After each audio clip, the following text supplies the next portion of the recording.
কিন্তু আপনার আমল নামায় যদি একটা গুনাহ উঠে যায় আর আমি যদি তওবা না করি, তাহলে হাসরের ময়দানে কবরে গিয়া আপনার আমার ওই একটা গুনাহ আপনার আমাকে জাহান্নামে নিয়ে যাওয়ার জন্য যথেষ্ট হয়ে যাইবে। আর আখিরাতে যেই লোকটা জাহান্নামে চলে যাবে তার মতো বড় ক্ষতিগ্রস্ত আর কেউ নাই।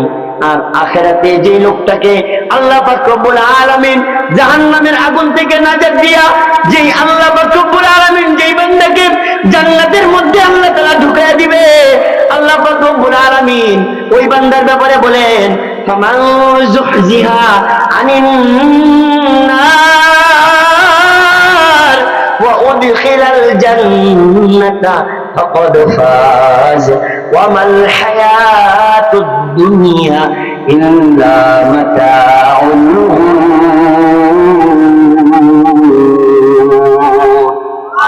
আল্লাহ পাক রব্বুল আলামিন বলেন, হাসরের ময়দানে যেই লোকটাকে আল্লাহ তাআলা ফামান যুহজিহা আনিন নার, জাহান্নামের আযাব থেকে, জাহান্নামের আগুন থেকে আল্লাহ তাআলা যাকে নাজাত দিয়া দিবে, ওয়া উদখিলাল জান্নাতা, এবং জান্নাতে আল্লাহ তাআলা যারে প্রবেশ করায় দিবে, ফাকাদ ফাজ, সেই হলো চিরসফল। সে কি বলেন, সে কি চিরসফল। আর যে জাহান্নামের মধ্যে ডুববে সেই হইল চিরব্যর্থ। তার মতো ব্যর্থ দুনিয়াতে আখিরাতে আর কেউ নাই। কথা বলেন ঠিক কিনা? তারা মুহাজিরিন, আমরা যদি আমাদের নিজেদের জিন্দেগির দিকে তাকাই তাহলে গুনাহের কোনো শেষ নাই। কথা বলেন ঠিক কিনা? একদম মাথার তালু থেকে নিয়ে পায়ের পাতা পর্যন্ত প্রত্যেকটা অঙ্গ প্রত্যঙ্গ আমাদের গুনাহে জড়িত। আপনি মাথার দিকে তাকান, দিমাগের দিকে তাকান, দেখবেন মাথার ভিতরে, আপনার ব্রেইনের ভিতরে 24 ঘন্টার ভিতরে আপনি যতগুলো চিন্তা করেন, চিন্তা ভাবনা করেন, এর মধ্যে অধিকাংশ চিন্তা ভাবনা হইল গুনাহ। কারে কিভাবে ঠকানো যায়, কার থেকে কয়টা টাকা কিভাবে মাইরে খাওয়া যায়, কারে একটা বোকা বেশি দিয়া, কারে কোন ভাবে কার সাথে আচরণ করলে তারে ঠকাইয়া আমার ভাগের অংশটা একটু বড় করা যাইবে, এমন চিন্তা ভাবনা আমাদের মাথায় 24 ঘন্টায় ঘুরপাক খায়। কথা বলেন ঠিক কিনা? আপনি নজরের দিকে তাকান, রাস্তা দিয়া বের হইলে পরে আল্লাহ তাআলা বলেছেন, মুমিন পুরুষ আর নারী তারা তাদের নজর রাস্তা দিয়ে চলার সময়, মুমিন পুরুষদের নজর থাকবে নিচের দিকে। বলেন, আমাদের নজর কি রাস্তা দিয়ে হাঁটলে পরে নিচের দিকে থাকে? নিচের দিকে থাকে। ইচ্ছা রুমাল দেখাইকে চলেন মনে হয় রাস্তা দিয়ে। রাস্তা দিয়ে চললে আমাদের নজর নিচের দিকে থাকে না। বেগানা কোন নারীর সামনে আসলে যত দূর পর্যন্ত দেখা যায়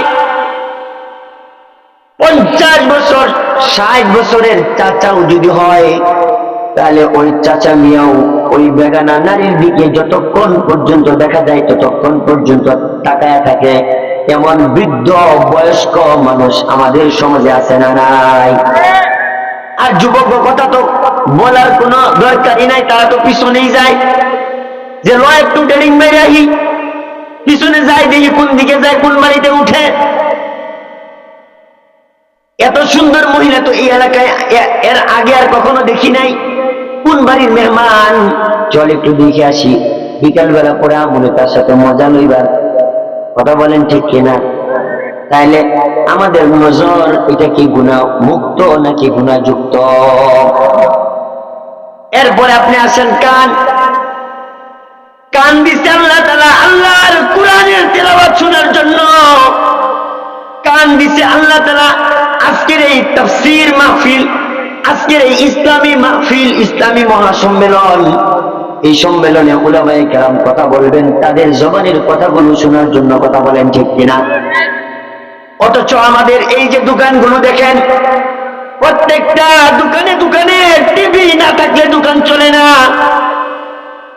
কথা কোন না গেলে, যে দোকানে টিভি নাই ওই দোকানে কোনো কাস্টমার নাই। ওই যে ওই জায়গায় চা খাইবো 5 টাকার আর বসে থাকবো আধা ঘন্টা, কথা বলেন ঠিক কিনা? 5 টাকার চা খায় আর আধা ঘন্টা বসে বসে ওয়াজ শুনে, কোরআনের তেলাওয়াত শুনে, তাই না? কোরআনের তেলাওয়াত শুনে, এখানে উলামায়ে কেরামের ওয়াজ আর বয়ান শুনেনি। তাহলে এই যে 5 টাকার চা খায়া 50 মিনিট বসে থাকে আর 50 মিনিট বসে বসে ওই জায়গায় গান, নাটক, সিনেমা দেখে কানের গুনাহ করতেছে কিনা বলেন? তাহলে আমাদের কানটাও গুনাহ মুক্ত না গুনাহযুক্ত? গুনাহযুক্ত। জবানের দিকে যদি আসেন তাহলে তো কোনো কথাই নাই। আমরা যদি দিনে 100টা কথা বলি, 100টা কথার মধ্যে আমাদের 95টা কথাই হয় অনর্থক আর অহেতুক এবং মিথ্যা সংমিশ্রিত, কথা বলেন ঠিক কিনা? 3 জন একসাথে হইলে চতুর্থ আরেকজনের বদনাম শুরু হয়ে যায়, 2 জন একসাথে হইলেই তৃতীয় আরেকজনের বদনাম শুরু হয়ে যায়, কথা বলেন ঠিক কিনা? 100টা কথা বললে 95টা কথাই হয় অহেতুক অনর্থক। তাহলে আমাদের জবানটাও কি আমরা পবিত্র রাখতে পারছি? জবানটাও পবিত্র নাই। মুহতারাম হাজিরিন, তাহলে আমাদের মাথার তালু থেকে নিয়ে একদম পায়ের পাতা পর্যন্ত প্রত্যেকটা অঙ্গ প্রত্যঙ্গই তো গুনায় জর্জরিত, কথা বলেন ঠিক কিনা? কিন্তু তারপরেও আমাদের তওবার কোনো চিন্তা ফিকির নাই, আমাদের আখিরাতের কোনো ফিকির নাই। অথচ বেগুনাহ মাসুম যারা, যাদের জিন্দেগিতে কোনো গুনাহ ছিল না, নবীরা পর্যন্ত আল্লাহ তাআলার কাছে, অন্য নবীদের কথা বাদ দেন, আমাদের নবীর কথা আসেন। আমাদের নবী সরদার দু আলম, সমস্ত নবীদের নবী, যিনি সাইয়্যিদুল মুরসালিন, সমস্ত নবীদের সরদার, আমার নবী সমস্ত নবীদের নবী, আমার নবী সমস্ত নবীর সরদার। কিন্তু তারপরেও আপনার আমার নবী প্রত্যেক দিন আল্লাহ তাআলার কাছে কমসে কম 100 বার করে আল্লাহ তাআলার কাছে তওবা করতেন, ইস্তিগফার পাঠ করতেন। সুবহানাল্লাহ কইবেন না? আল্লাহর নবীর কোনো গুনাহ ছিল? আল্লাহর নবীর কোনো গুনাহ ছিল? আল্লাহর নবীর কোনো গুনাহ নাই। তারপরেও আল্লাহর নবী প্রত্যেক দিন তিনি 100 বার করে তওবা করেছেন। কেন? মুহতারাম হাজিরিন, যে নবীর সামনের এবং পিছনের সমস্ত গুনাহ আল্লাহ তাআলা মাফ করে দিয়েছেন, সেই নবী প্রত্যেক দিন সকাল বিকাল 100 বার করে আল্লাহর কাছে তওবা করতেন। আর আমরা এমন আমাদের ভাব, দিন তো ভালোই, অনেকের বছর চলে যায়, তারপরেও তওবা করার মতো মন মানসিকতা আমাদের দিলের ভিতরে পয়দা হয় না। মুহতারাম হাজিরিন, হাসরের ময়দানে আমাদের একটা ছোট্ট গুনাহ হইতে পারে আমাদের জাহান্নামে যাওয়ার কারণ।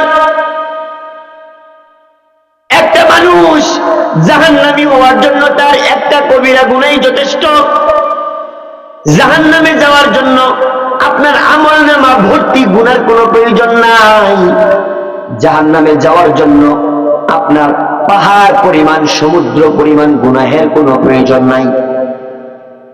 জাহান্নামে যাওয়ার জন্য একটা কবিরা গুনাহই যথেষ্ট। একটা মিথ্যা কথা, এটা একটা কবিরা গুনাহ। আর জাহান্নামে যাওয়ার জন্য আপনার আমার এই একটা মিথ্যা কথাই যথেষ্ট।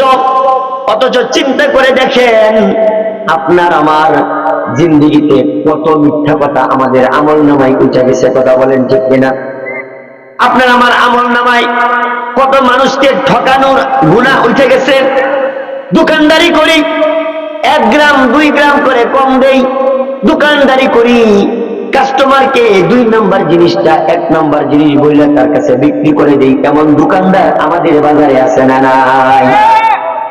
তাহলে এই যে কাস্টমারকে 1 ওজনে কম দিচ্ছি, অথবা 2 নাম্বার জিনিস 1 নাম্বার করে সে কাস্টমারকে হস্তান্তর করছে, এই যে গুনাহ আপনার, এই যে একটা গুনাহ, এই একটা গুনাহই তো আপনার জাহান্নামে যাওয়ার জন্য, আমার এই একটা ছোট্ট গুনাহই জাহান্নামে যাওয়ার জন্য যথেষ্ট।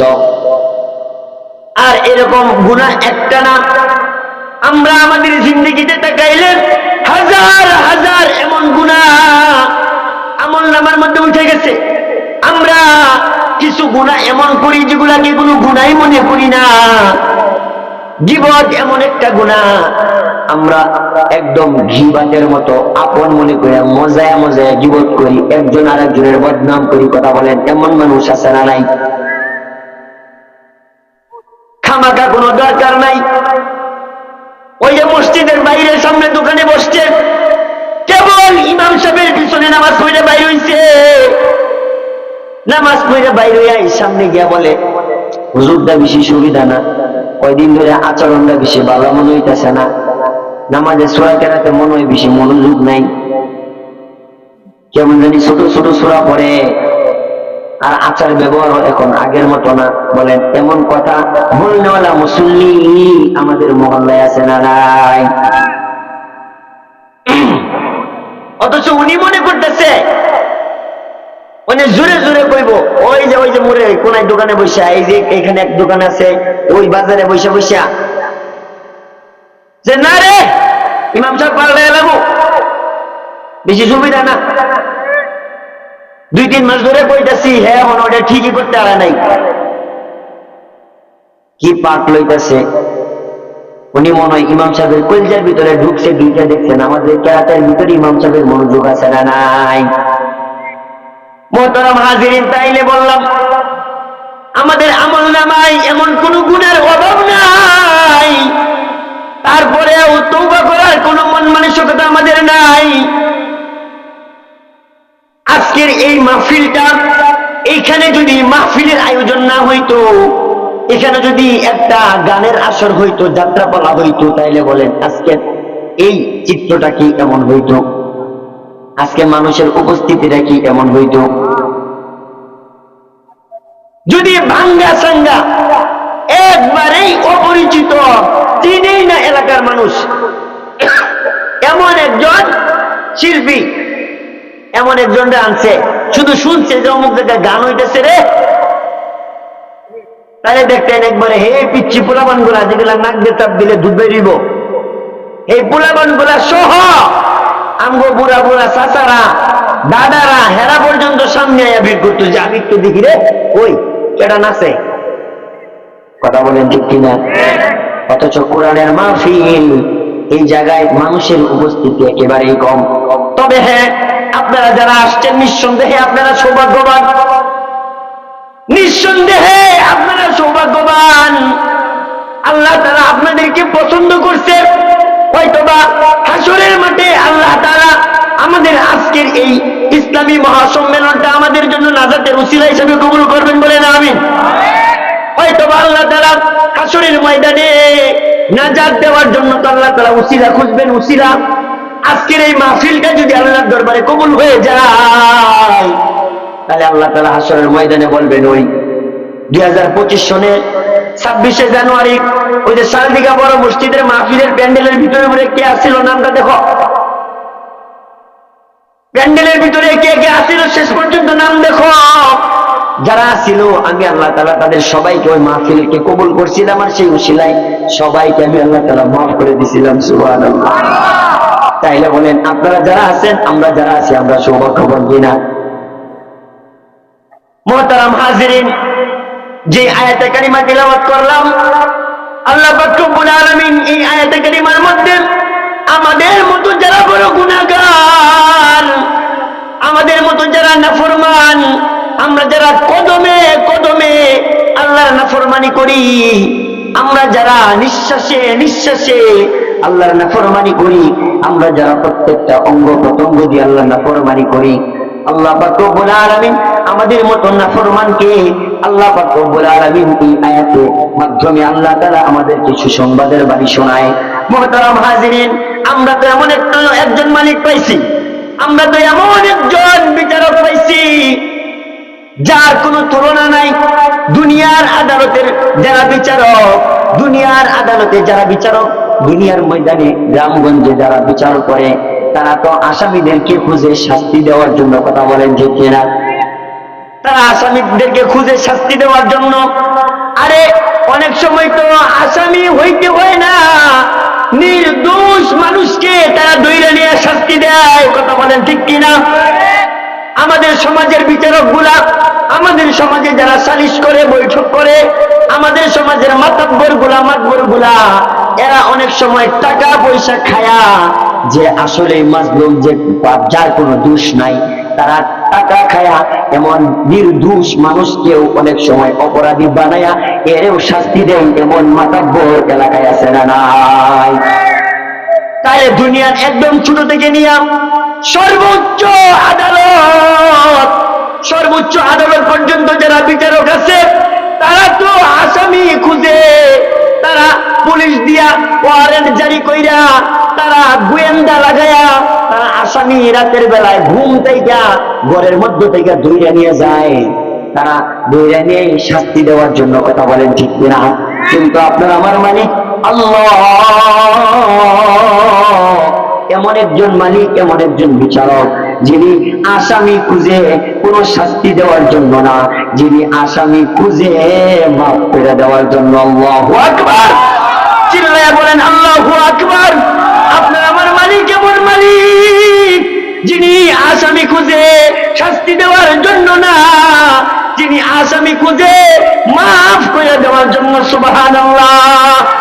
মুহতারাম হাজিরিন, আল্লাহ পাক রব্বুল আলামিনের দরবারে যদি 70 বছরের গুনাহ, পাহাড় পরিমাণ গুনাহ, জিন্দেগির শুরু থেকে নিয়ে কোনদিন মসজিদে যায় নাই, আল্লাহর কুদরতি কদমে একটা সিজদাও দেয় নাই, এমন মানুষ যদি তার জিন্দেগির শেষ মুহূর্তে একদম আল্লাহ পাক রব্বুল আলামিনকে ভয় পায়া, তার জিন্দেগির গুনাহের কারণে অনুসূচিত হইয়া যদি আল্লাহর কাছে একবার গিয়ে মসজিদের কোনায় বসা একটা কুদরতি কদমে সিজদা দিয়া দুইটা হাত বাড়ায়া যদি একবার বলতে পারে, মালিক আমি তোমার গুনাহগার বান্দা, আমার 70 বছর কাটায় দিছি, গুনাহ কইরা কোনদিন ওয়াক্ত নামাজ পড়ি নাই, আমি আমার 50 বছর 60 বছর কাটায় দিছি, মালিক একদিনও তোমার কুদরতি কদমে একটা সিজদা দেই নাই, আল্লাহ আজকে আমি আসছি তোমার দরবার থেকে ক্ষমা নেওয়ার জন্য।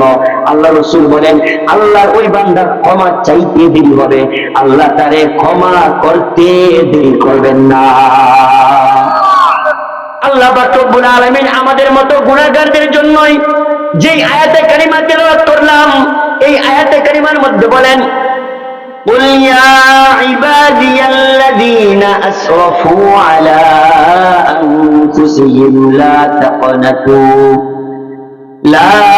تقنطوا من رحمة الله إن الله يغفر الذنوب جميعا إنه هو الغفور الرحيم। আল্লাহ পাক রব্বুল আলামিন আল্লাহর হাবিবকে বলেন, কুল, হে নবী আপনি বলে দেন, নবীদের জামানা যখন থেকে শেষ, তখন এই কুলের মার্জা হইল নবীদের ওয়ারিস যারা আলেম, নবীর অবর্তমানে আল্লাহ পাক রব্বুল আলামিন আলেমদেরকে বলে, ও আলেম, জগতের আলেম যারা, তোমরা বলে দাও, ইয়া ইবাদিয়াল্লাযীনা আসরাফু আলা আনফুসিহিম লা তাকনাতু মির রাহমাতিল্লাহ। এই দুনিয়ার গুনাহগার বান্দারা যারা গুনাহ করে, তোমরা তোমাদের নিজেদের উপর জুলুম করেছ, গুনাহ করে তোমরা তোমাদের নিজেদের উপর জুলুম করেছ। গুনাহ এটা নিজের নফসের জন্য সবচাইতে বড় জুলুম। আমরা তো মনে করি আমি একটা আঘাতপ্রাপ্ত হইলে আমার হাত ভেঙে গেছে, পাও ভেঙে গেছে, এটাই মনে হয় আমার শরীরের উপর জুলুম হইল। না না, এটা আপনার আমার জন্য জুলুম না, একটা ক্ষত হইছে, আপনি দিনের ব্যবধানে, কয়েকদিনের ব্যবধানে আপনার শরীরের ক্ষত ভালো হয়ে যাবে। কথা বলেন ঠিক না? কিন্তু আপনার আমল নামায় যদি একটা গুনাহ উঠে যায়, আর আপনি যদি, আমি যদি তওবা না করি, তাহলে হাসরের ময়দানে কবরে গিয়া আপনার আমার ওই একটা গুনাহ আপনার আমাকে জাহান্নামে নিয়ে যাওয়ার জন্য যথেষ্ট হয়ে যাইবে। আর আখিরাতে যেই লোকটা জাহান্নামে চলে যাবে, তার মতো বড় ক্ষতিগ্রস্ত আর কেউ নাই। আর আখিরাতে যে লোকটাকে আল্লাহ পাক রব্বুল আলামিন জাহান্নামের আগুন থেকে নাজাত দিয়া, যে আল্লাহ পাক রব্বুল আলামিন যেই বান্দাকে জান্নাতের মধ্যে আল্লাহ তাআলা ঢুকায়া দিবে, আল্লাহ পাক রব্বুল আলামিন ওই বান্দার ব্যাপারে বলেন ফামান যুহজিহা আনিন নার ওয়া উদখিলাল জান্নাতা ফাকাদ ফাজ ওয়া মাল হায়াতুদ দুনিয়া ইল্লা মাতাউল গুরুর।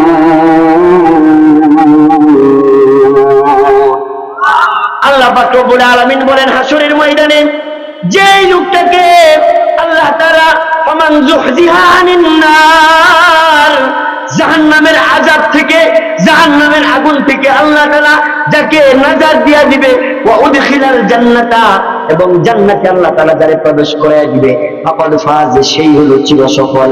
সে কি বলেন, সে কি চিরসফল।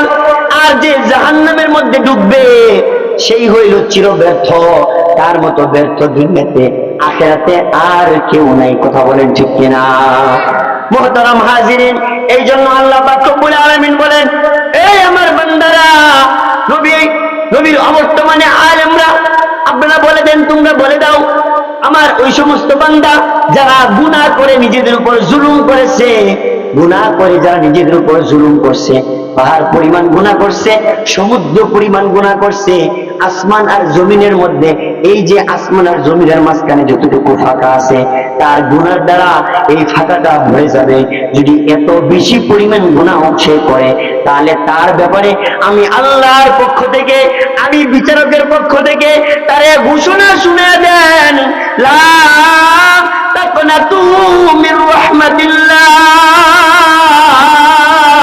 সে যেন আল্লাহ পাক রব্বুল আলামিনের রহমত থেকে নিরাশ না হয়। বলেন সুবহানাল্লাহ।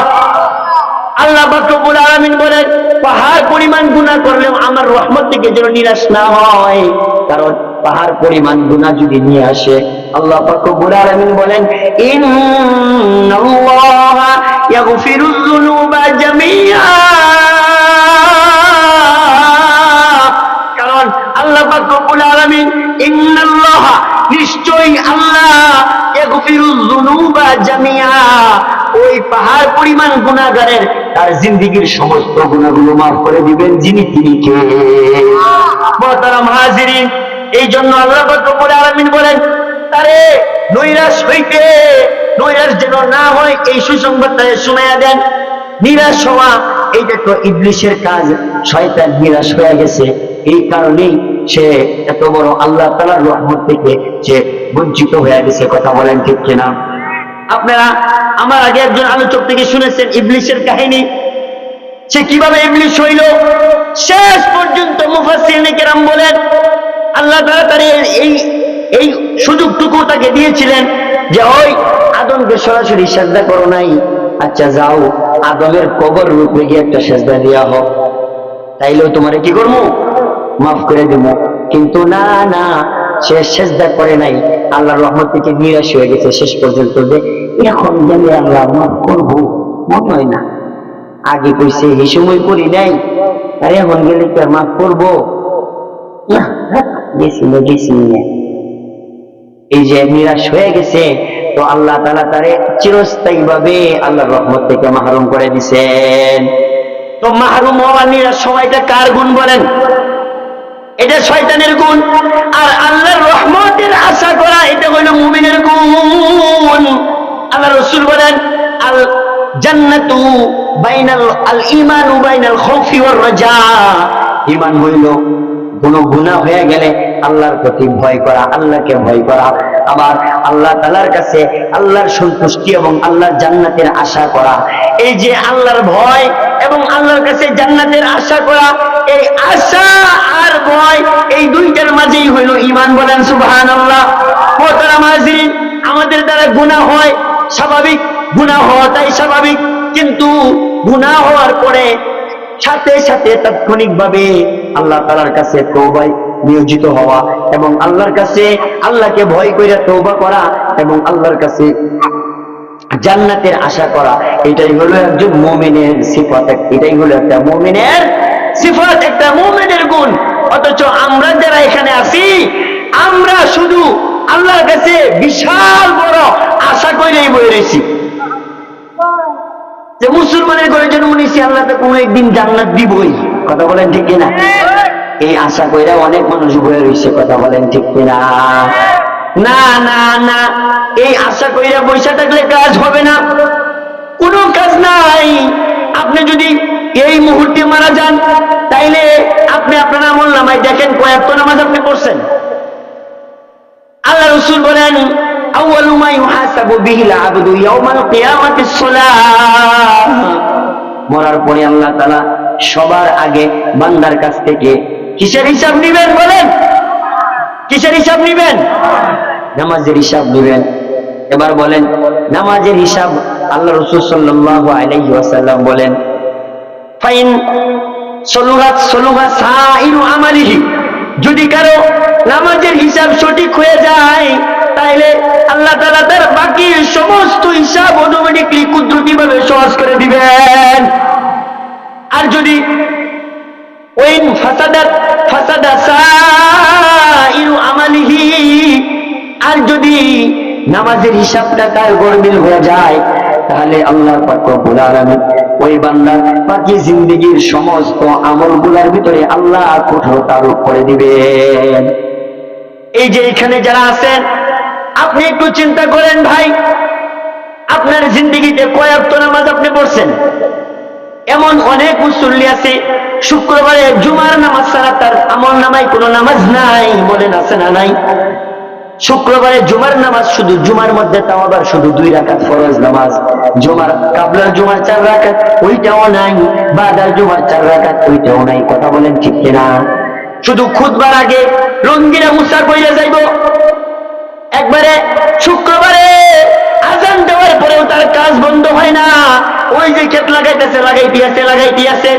অথচ আল্লাহ বলে ওই জুমার আজান যখন দিয়ে দিবে ফাইজা কুদিয়াতিস সালাতু ফান্তাশিরু ফিল আরদি ওয়াবতাগু মিন ফাদলিল্লাহ ইয়া আইয়ুহাল্লাযীনা আমানু ইযা নুদিয়া লিস-সালাতি মিন ইয়াউমিল জুমআ ফাসআউ ইলা যিকরিল্লাহ। জুমার আজান দিয়ে দিলে তোমার সব কাজ বন্ধ, জুমার জন্য এখন তুমি মসজিদের দিকে দৌড়াও। অথচ আমরা আজান দিলে এখনো কাজ করি। একদিন তখন দেখি এখন মনে হয় ইমাম সাহেব খুতবাটা দিব, এখন খুতবাটা দিব। ওই খুতবা দেওয়ার 5 মিনিট আগে দৌড়ে আইসা কোন রকম খালি হাত পা গুলো ধুইয়া ওই তার ফ্যাক তার কাদা মাদা কখন লেগে থাকে আয়া ওই বুকুরে ঘাটে কোন রকম ধাপাইয়া ধুপাইয়া পাঞ্জাবিটা পরার তার শার্টটা গায়ে দেওয়ার সময়ও থাকে না, ওই শার্ট খান নিয়ে রাস্তাতে হাঁটে আর গায়ে দেয় এমনি দিয়া দৌড়ে আহে। কথা বলেন ঠিক কিনা? আয়া কোন রকম ইমামের খুতবা একটা হারায় আর একটা পায়। প্রথম খুতবা অনেকে অনেক সময় পায় না। কি কন আসতে কন মিয়া, যারা আসবে যারা কয় না এরাই হলো এই রোগের আসামি। এরা প্রথম খুতবা অনেক সময় পায় না, দ্বিতীয় খুতবা পায়। তারপরে আয়া বহে সালামটা ফিরাইয়া এমন একটা দৌড় মারে পিছনে টাকায় দেয় আর কেউ নাই। কি কন ঠিক না? এই যে তাহলে হাসির কোনো বিষয় না। মোহতারাম হাজিরিন, একবার চিন্তা করেন আল্লাহ পাক রব্বুল আলামিন আমাদের উপর প্রত্যেক দিন 5 ওয়াক্ত নামাজ ফরজ করছেন। জুমার নামাজ যেমন ফরজ, এই যে সামনে ফজরের নামাজটাও তেমন ফরজ। যোহর আসর মাগরিব এশা প্রত্যেক দিনের নামাজ আমাদের উপর সেইভাবে সমানভাবে ফরজ। কথা বলেন ঠিক কিনা? অথচ আপনি শুধু জুমার নামাজ পড়লেন, জুমার আগে পরে আপনি কাবলাল জুমার আর বাদাল জুমা বাদ দিলেন। কিন্তু একবার কি চিন্তা করছেন আল্লাহ তাআলা তো আপনার উপর জুমার দিনও যেভাবে জুমার নামাজ সহ 5 ওয়াক্ত নামাজ ফরজ করছেন, জুমার নামাজ ছাড়া জুমার দিন ছাড়া অন্য দিনও তো আল্লাহ তাআলা আপনার উপর সেইভাবে 5 ওয়াক্ত নামাজ ফরজ করছেন। আপনার আমার দ্বারা কিভাবে সম্ভব হয়? আল্লাহ তাআলা যদি চাইতেন, আল্লাহ তাআলা যদি আপনার আমার উপর একটু রাগান্বিত হয়ে যায় তাহলে বলেন আল্লাহর রহম ছাড়া, আল্লাহ তাআলার রহমতের দৃষ্টি ছাড়া, আল্লাহর হুকুম ছাড়া আমাদের একটু নাড়াচাড়া করা সম্ভব না। যেই আল্লাহ সারা রাত আপনাকে আরামের ঘুমানোর তৌফিক দিয়েছেন, কত মানুষ আছে তারা ঔষধ খায়ও তাদের ঘুম হয় না, আছে না নাই? ট্যাবলেট খায় তারপরেও ঘুম হয় না। আপনি আমি এই যে খেরের উপরে শুইলে ঘুমায় পড়ে, এনে মাথা বালিশও লাগে না, জুতাটির উপরে মাথাটা ফালাইলেই ঘুমায় পড়বো। এখন এই যে যারা আছেন, যদি বলি চলেন সবাই ঘুমায় যাই, আল্লাহুম্মা বিসমিকা আমুতু ওয়া আহইয়া দোয়াটা পড়ে মাথাটা শুধু ঝুঁকাইয়া দিলেই মনে হয় 10-15 মিনিটের ভিতরে সবাই ঘুমায় যাবো। কথা বলেন ঠিক কিনা? কিন্তু এমন মানুষ আছে যারা দামি দামি ঘুমের ট্যাবলেট খায়ও কোনো ঘুম নাই, একদম শিমুল তুলার বালিশের মধ্যে মাথা দেয়, মখমলের বিছানা, লক্ষ টাকা কোটি টাকার বিছানার মধ্যে শুয়ে থাকে, তারপরেও ঘুম নাই।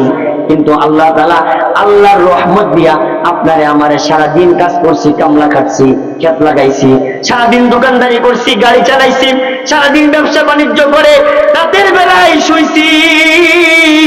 আল্লাহ তাআলা আল্লাহর রহমত দিয়া আমাদের চোখে ঘুম দিয়া দিছে। সারাদিনের কষ্টে, সারাদিনের ক্লান্তি, এই ক্লান্তিটা যেন দূর হয়ে যায়, আল্লাহ তাআলা চোখের মধ্যে ঘুম দিয়া আমাদের ক্লান্তি দূর করে দিছে। আল্লাহ এত বড় একটা নিয়ামত দিছে, অথচ ফজরের নামাজে আল্লাহর মুয়াজ্জিন প্রত্যেক দিন আপনাকে আমাকে আসসালাতু খায়রুম মিনান নাওম, ঘুম থেকে নামাজ পড়ো, ঘুম থেকে নামাজ পড়ো বইলা ডাকে কিনা বলেন? আপনাদের এলাকার মুয়াজ্জিনে মনে হয় ফজর আজানে আসসালাতু খায়রুম মিনান নাওম এটা কয় না? কি কোন কয়? কয়নি? আজান শুনেন আপনারা? না।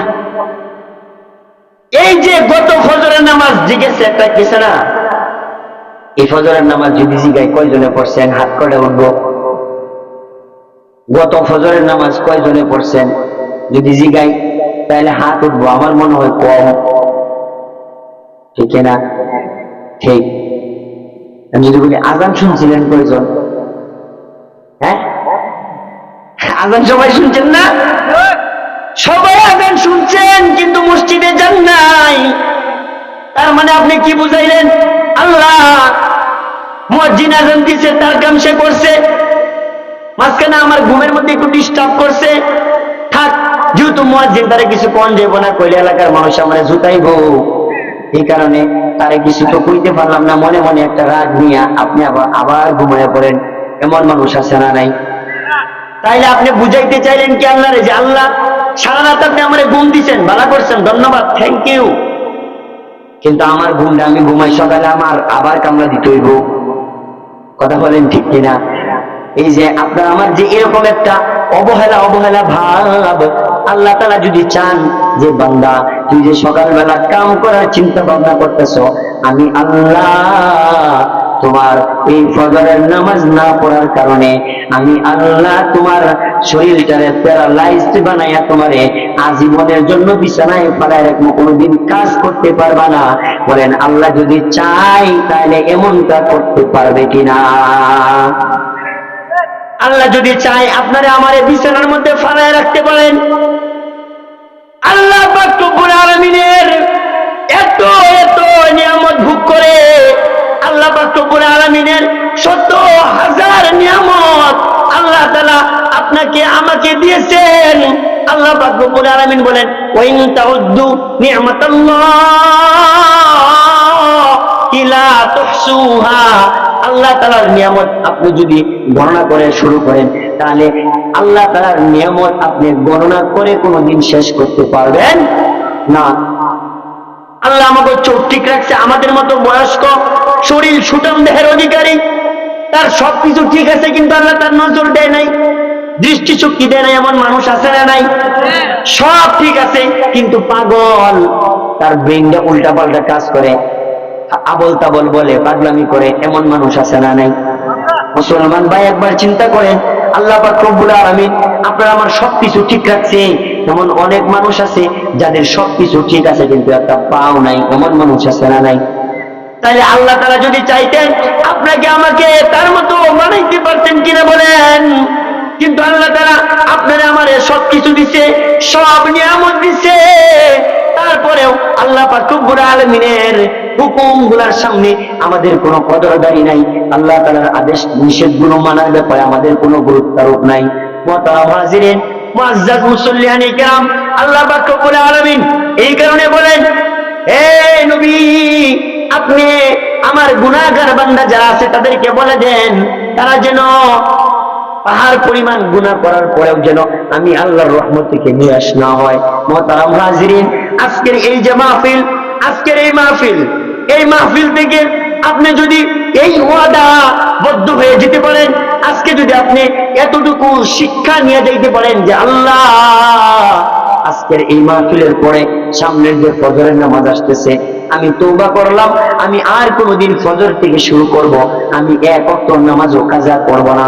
আপনি শুরু করে দেন। হায়াত কার কি পরিমাণ আছে, কয়দিন আছে, কে বলতে পারেন? বলেন, আমাদের কার হায়াত কি পরিমাণ আছে বলতে পারি? না না, হায়াত কার কতদিন আছে এটা আমরা কেউ জানি না। এমন হইতে পারে আমাদের এই মজলিসে আমরা যারা আছি, আল্লাহ পাক রব্বুল আলামিন যদি কবুল করে নেয়, তাহলে এই মজলিসেও আমাদের হয়তো বা কারো শেষ নিঃশ্বাস ত্যাগ করা লাগতে পারে। কথা বলেন ঠিক কিনা? ফজরের নামাজ পড়বো, আমাদের সেই নিশ্চয়তা আছে? সেই নিশ্চয়তা আমাদের নাই। আমরা আগামীকালের সূর্যের আলো দেখতে পারবো, এমন কোন নিশ্চয়তা আমাদের নাই। সুতরাং আপনি কোন আশায়, আপনি কিসের আশায়, কিসের নেশায় আল্লাহ তার ইবাদত বন্দেগী ছেড়ে দুনিয়াদারিতে আপনি লিপ্ত হয়ে গেছেন? মুহতারাম হাজিরিন, দুনিয়াদারিটা আমরা এই পরিমাণ বুঝছি, যদি আখিরাতটা তার বিন্দু পরিমাণ বুঝতাম তাহলে আমরা আল্লাহর ওলি হয়ে যাইতাম। কথা বলেন ঠিক কিনা? এই যে এইখানে এমন মানুষ আছেন যারা সেই একদম জোয়ান কাল থেকে শুরু করে, যাদের ঘর ছিল সোনের ঘোড়া ছিল না আপনাদের এলাকায়?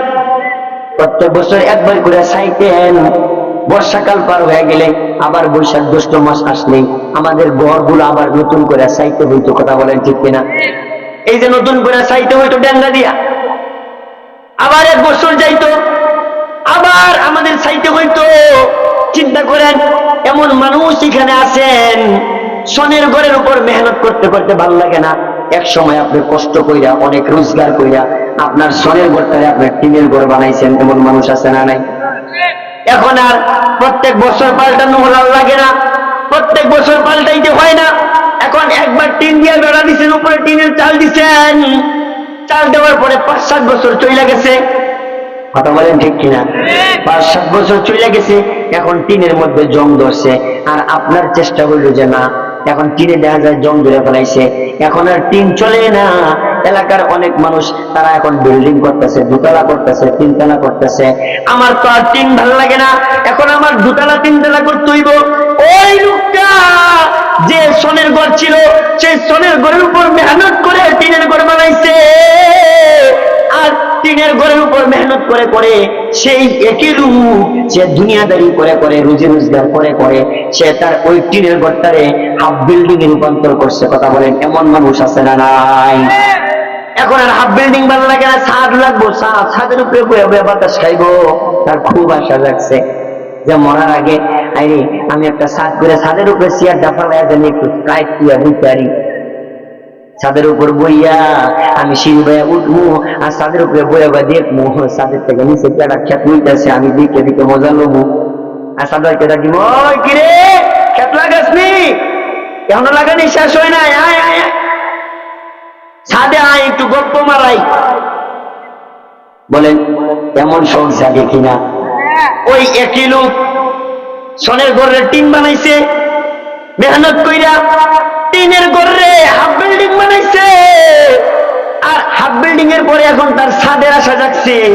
ওই একই লোক সে মেহনত কইরা, কষ্ট কইরা, রুজি রোজগার কইরা তার হাফ বিল্ডিং এর ছাদ বানাইছে। এমন মেহনতি মানুষ এলাকায় আছে না নাই? মুহতারাম হাজিরিন, তাইলে বুঝেন সে কি পরিমাণ কষ্ট করছে, কি পরিমাণ লোক মেহনত করলে সে তার সোনের ঘরকে বিল্ডিং বানাইতে পারে। যদি একটা লোক এই পরিমাণ আখিরাতের মেহনত করতো যে আমার সূরা ফাতিহা ঠিক নাই, আমি সূরা ফাতিহা ইমাম সাহেবের কাছে গিয়ে ঠিক করি, সে 1 সপ্তাহ লাগতো সূরা ফাতিহা ঠিক করতে, এরপরের সপ্তাহ আমি আরো 4টে সূরা, কমসে কম 4টে সূরা লাগে নামাজ পড়তে। আচ্ছা, আমি আরো 4 সপ্তাহ লাগে 4টে সূরা শিখবো, বলেন পারতো কিনা? পারতো। এরপরে আত্তাহিয়াতু আরো 1 সপ্তাহ, দোয়া কুনুত আরো 1 সপ্তাহ। বলেন এইভাবে নামাজের যে মাসলা মাসাইল গুলো আছে, ওযুর ফরজ আরো 1 সপ্তাহ, গোসলের ফরজ আরো 1 সপ্তাহ, ওযু ভাঙার কারণ আরো 1 সপ্তাহ, নামাজের ওয়াজিব আরো 1 সপ্তাহ। এইভাবে যদি প্রত্যেকটা সেক্টর 1 সপ্তাহ 1 সপ্তাহ কইরাও সে লাগাইতো, তাহলে বলেন 1 বছরের বেশি সময় লাগতো? লাগতো না। তাইলে আখিরাতের মেহনত যদি সে করতো, 1 বছর মেহনত করলেই তার পুরা নামাজ ইবাদত বন্দেগী ঠিক হয়ে যেত। কথা বলেন ঠিক কিনা? অথচ এমন মানুষ আছে শুধু দুনিয়ার মেহনতই করছে, দুনিয়ার মেহনত করছে। ওই যে ভোর 4টায় উঠে গরু নিয়ে হাল বাইতে গেছে, কোন দিক দিয়ে সূর্য উঠে গেছে, রাত্র পোহায় গেছে, তার কোনো খবরই নাই। কথা বলেন, এমন মানুষ আছে না নাই? বাপ দাদাদের কাছে গল্প শুনছি, তারা ওই যে ভোর রাতের 1টা 2টায় গরু নিয়ে লাঙ্গল নিয়ে হাল বাইতে চলে গেছে, কোন দিক দিয়া ভোর হয়ে গেছে, ফজরের আজান দিয়া দিছে, সূর্য উঠে গেছে, তারা বলতেও পারে নাই। এমন অবস্থা হয়েছে, হয়েছে কিনা বলেন? হয়েছে। তাহলে এই যে আমাদের অবস্থা, এই দুনিয়ার কাজ করতে করতেই আমাদের হায়াত শেষ হয়ে গেছে। অথচ আখিরাতের মেহনত যদি আমরা প্রত্যেক দিন এইভাবে একটু একটু সময় করে করতাম, তাহলে আমাদের প্রত্যেকটা মানুষের নামাজ ঠিক হয়ে যেত, প্রত্যেকটা মানুষের ওযু ঠিক হয়ে যেত, প্রত্যেকটা মানুষের গোসল ঠিক হয়ে যেত, প্রত্যেকটা মানুষের সমস্ত ইবাদত বন্দেগীগুলো ঠিক হয়ে যেত। অথচ আখিরাতের কোনো মেহনত আমাদের নাই, আখিরাতের কোনো চিন্তা ফিকির আমাদের নাই, যার কারণে বয়স 70 হয়ে গেছে ঠিক, কিন্তু ওযুর ফরজ গুলা বলতে পারে না। ওযুর ফরজ জিগাইলে তার ওযুর ফরজ 4 এটা পারে, জিগাইলে কয় সাবান তৈলা লঙ্গিয়া গুছে। এমন মানুষ আছে না নাই? কি অবিশ্বাস? আপনাদের কাছে অবিশ্বাস লাগে? আরে যারা 50 বছর পার হওয়ার পরে ওই যে তাবলীগের সময় লাগাইতে যায়, তাদেরকে যারা আমির সাহেব থাকে তাদেরকে জিজ্ঞেস করলে, চাচা কোন তো ওযুর ফরজ কয়টা? এই যে আমি যাগুলো কইলাম এইগুলাই এরকম উত্তরটাই ওই রকম তাছাড়া দেয়। কথা বলেন ঠিক কিনা? তাইলে চাচা আপনার জীবনটা আপনি কোন জায়গায় ব্যয় করেন একবার চিন্তা করেন। আপনার জীবনটা আপনি কোন জায়গায় ব্যয় করলেন? যে সন্তানের জন্য আপনার মাথার ঘাম পায়ে ফলাইলেন, শরীরের রক্ত আপনি পানি করলেন, ওই সন্তান তো হাসরের ময়দানে আপনার পরিচয় দিবে না। পরিচয় দিবে বলেন? যে সন্তান, যে বিবির জন্য আপনি আপনার জিন্দেগীর সর্বস্বই আপনি শেষ করে দিয়েছেন, ওই বিবিও তো আপনার পরিচয় দিবে না। সে তার মতো করে পলাইবে, সন্তান তার মতো করে পলাইবে, আপনার ছেলে আপনার থেকে তার মতো করে পলায় যাবে। চিন্তা করবে, হাইরে বাবা আসতেছে, চিনবে, তারপরেও পরিচয় দিবে না। বাবা যদি সন্তানের বাবার অধিকার নিয়ে যদি আমার কাছে একটা নেকি চায়, তাহলে আমি তো তার একটা নেকি দিলে আমি উল্টা বিপদে পড়ে যাবো। এই চিন্তা কইরা আপনার নিজের সন্তান আপনার থেকে পলায় যাইবে। কথা বলেন ঠিক কিনা? তাইলে মুহতারাম হাজিরিন, আপনার আখিরাত আমার আখিরাত, আপনার কবর আমার কবর, এগুলো আরামদায়ক যদি করতে হয় আপনার আমার নিজে করতে হবে। ইবাদত বন্দেগী নিজে আল্লাহর ইবাদত বন্দেগী করে আল্লাহর সন্তুষ্টি কামাই করতে হবে। আজকের এই যে মাহফিলটা এখানে আছে, এই যে মাহফিল হইতেছে, মুহতারাম হাজিরিন, আজকের মাহফিল থেকে, আজকের মাহফিলটা সফল হবে তখন যখন আজকের মাহফিল থেকে আপনি অঙ্গীকারবদ্ধ হয়ে যাবেন যে আজকের পর থেকে আপনি আর কোনো নামাজ ছাড়বেন না। কথা বলেন ঠিক কিনা? মুহতারাম হাজিরিন, এই যে কোনো সময় হায়াত শেষ হয়ে যাইতে পারে, যে কোনো সময় মালাকুল মাউত আজরাইল আইসা দাঁড়ায় যাইতে পারে। আজরাইল যদি সামনে আইসা দাঁড়ায় যায়, আপনি আজরাইলকে চিনবেন। শত কাকুতি মিনতি করার পরেও আজরাইল যদি বলেন ভাই আমার আর 2 মিনিট সময় দেও, বলেন আজরাইল কি কাউরে 2 মিনিট সময় দিবে? কাউরে 2 মিনিট সময় দিবে না। ওই সময় তওবা করলে আল্লাহ রাসূল বলেন, ওই যে গারগারা মৃত্যুর যন্ত্রণা সখরাত শুরু হয়ে যাওয়ার পরে তওবা করলে তওবা কবুল হয় না। আপনি যখন দেখবেন আজরাইল তার সাথীদেরকে নিয়ে আপনার বাড়ির, আপনার ঘরের, আপনার চোখের সামনে চলে আসছে, আজরাইলের ভয়ঙ্কর রূপ আপনি দেখতেছেন, তার ভয়ঙ্কর রূপটা দেখাই তো আপনার কলিজাটা শুকিয়ে যাবে। আপনার তওবা করতে মন চাইবে, তখন তো কথাই বলতে পারবেন না। কথা বলেন ঠিক কিনা? আপনার জবানটা বন্ধ হয়ে যাবে, আপনার চোখগুলো লাল হয়ে যাবে, জিহ্বাটা উল্টে যাবে, নিজের জিহ্বা নিজে কামড়াইবেন কিন্তু কথা বলতে পারবেন না। আমাদের এমন হালত হবে। এই জন্য ওই মুরব্বী বাবারা, যুবক ভাইয়েরা, আপনাদের কাছে আকুল আবেদন হইল, ওই যে গারগারার সময় চলে আসলে আর তওবা করলেও কোনো কাজ হবে না। এই জন্য বয়স তো অনেক হয়ে গেছে যুবক ভাই, তোমার মতো আমার মতো কত যুবকেরা ওই যে দেখো রাস্তায় হঠাৎ করে গাড়ির নিচে চাপা পড়ে মরতেছে, এমন আছে না নাই? আমাদের সামনে রুটঘাটে কত অ্যাক্সিডেন্ট হয়ে যায়, নিজের চোখে দেখি। হাইরে, একটা টকবগে যুবক তার একটা পাইলেই, একটা মোটর সাইকেল পাইলে মনে হয় যে স্বর্গ গাইলিস। কথা বলেন ঠিক কিনা? এমন যুবক গুলা এই যে রাস্তা দিয়া হেলতে দুলতে দুলতে গাড়ির ভিতরে যায়, হঠাৎ করে ট্রাকের নিচে চাপা পড়ে মরে যায়। এই জন্য আল্লাহ তো এইভাবে ছাড়াও হায়াত শেষ হয়ে যায়। আপনার আমার মতো কত মানুষ আছে সুস্থ অবস্থাও মারা যায়, আছে না নাই বলেন? আছে। এই জন্য মোহতারাম হাজিরিন, মুরব্বী বাবারা, আপনাদের হাতে ধরে পায়ে ধরে বলি, আর সময় নাই। মালাকুল মাউত কখন সামনে এসে দাঁড়ায় যাবে। যদি মালাকুল মাউত সামনে এসে দাঁড়ায় যায়, যুবক ভাই, তোমার আমার সামনে যদি মালাকুল মাউত এসে দাঁড়ায় যায়, তাহলে তওবা করার আর কোনো সুযোগ নাই। আল্লাহ তাআলার কাছে যৌবনকালটা খুব দামি, যৌবনকালটা খুব দামি। এই জন্য যুবক ভাই যারা আছো, তোমাদেরকে বলবো, এই যৌবনকাল যদি আল্লাহ তাআলার ইবাদত বন্দেগীর মাধ্যমে কাটাইতে পারি, তাহলে আল্লাহ তাআলা বৃদ্ধ বয়সে আমাদেরকে হেদায়েতের উপর চলা কি করবেন? সহজ করে দিবেন।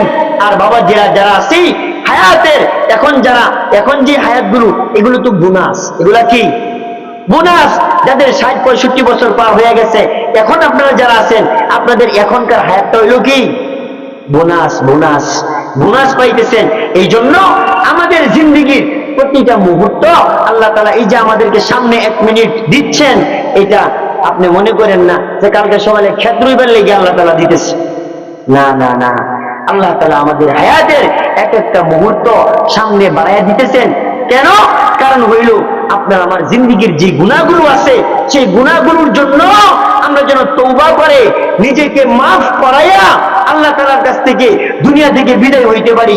এই তওবা করার সুযোগ আল্লাহ তাআলা আমাদেরকে দিতেছেন। কারণ আল্লাহ তাআলা চায় না আমরা কোনো মানুষ জাহান্নামে যাই।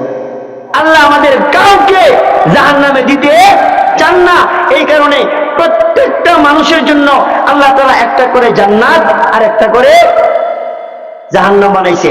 আপনার আমার সবার জন্য একটা করে গিয়েছে জান্নাত আছে, সবার জন্য একটা করে জাহান্নাম আছে। ভালো আমল যখন করি, তখন আল্লাহ তাআলা আমাদেরকে জান্নাতের মধ্যে দিয়ে দিবে।